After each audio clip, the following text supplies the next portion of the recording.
Sat Shri Akal, and I'm humbled to have you back on my channel. Today we are discussing the functions of vitamins and minerals. Vitamin B. Vitamin B is good for immune function, iron absorption and energy production. Vitamin C. Vitamin C is really good for strengthening blood vessels, increasing skin's elasticity, antioxidant function and also iron absorption.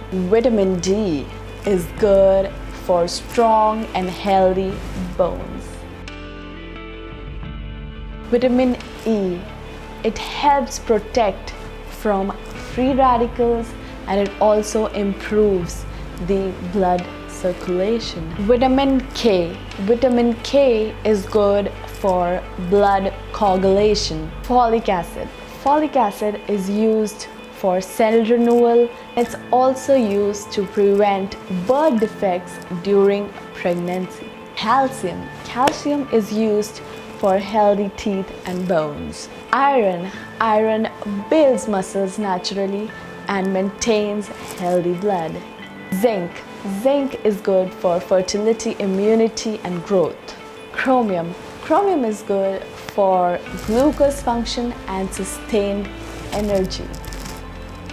So that about sums it up. Please comment the one that you're taking currently down below in the comment section, and don't forget to be kind, remain humble and exalt wisdom.